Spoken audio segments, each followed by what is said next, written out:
Hello, my name is Wyatt Hoover, and this is my discussion response for dual credits history class. This is on the Trail of Tears.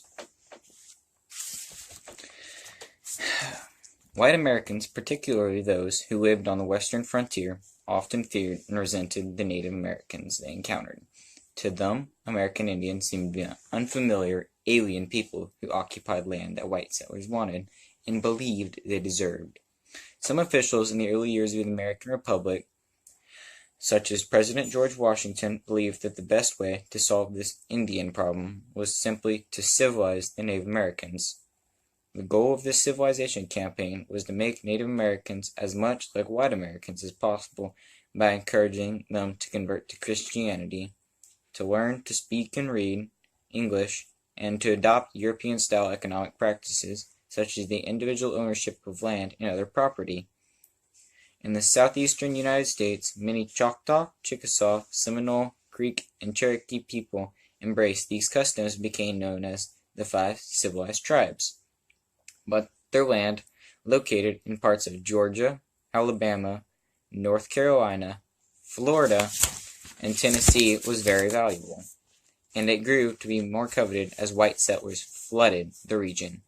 Many of these whites yearned to make their fortunes by growing cotton, and they did not care how civilized their Native American neighbors were. And they wanted that land, and they would do almost anything to get it. They stole livestock, burned and looted houses and towns, committed mass murder, and squatted on land that did not belong to them. Andrew Jackson had long been an advocate of what he had called Indian removal. As an army general, he had spent years leading brutal campaigns against the Creeks in Georgia and Alabama, and against the Seminoles in Florida, campaigns that resulted in the transfer of hundreds of thousands of acres of land from Indian nations to white farmers. As president, he continued this crusade.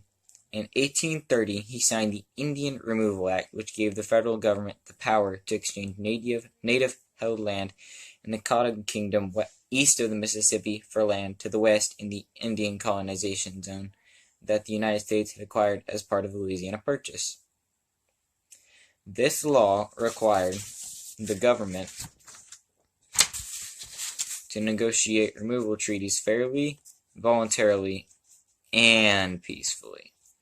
It did not permit the president or anybody else to coerce Native Americans into giving up their land. However, President Jackson and his government frequently ignored the letter of the law and forced Native Americans to vacate lands that they had lived on for generations. In the winter of 1831, under threat of invasion by the U.S. Army, Choctaw became the first nation to be expelled from its land altogether.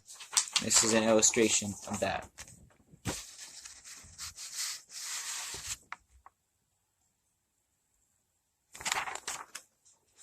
Under threat of invasion by the U.S. Army, they made the journey to Indian Territory on foot and without any food, supplies, or other help from the government. Thousands of people died along the way.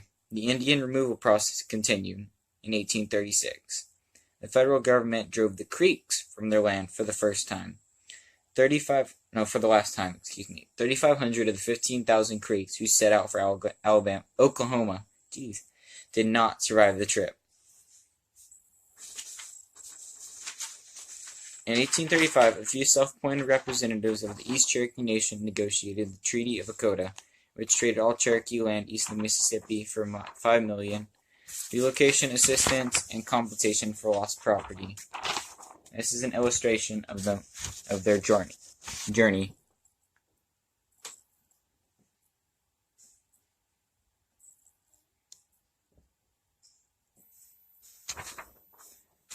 By 1838, though, only 2,000 Cherokees had left their Georgia homeland for Indian Territory,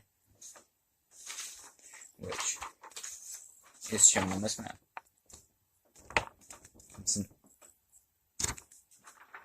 Scott and his troops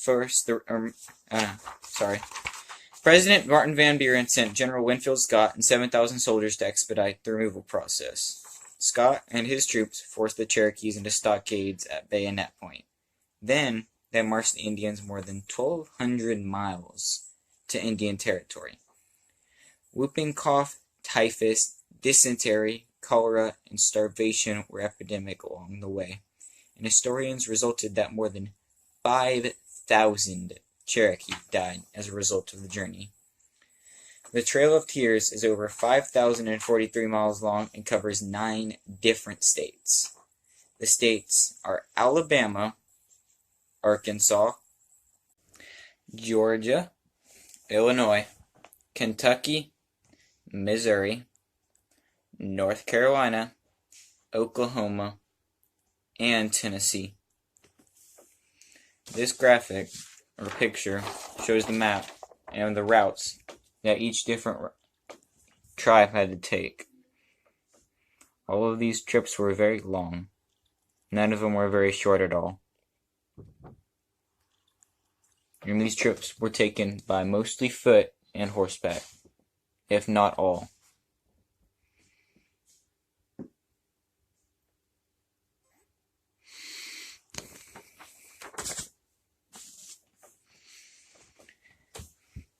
Many American Indians died on the Trail of Tears, and there were horrible things that they had to endure.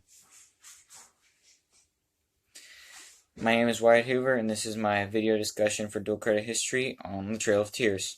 Thank you for listening to it.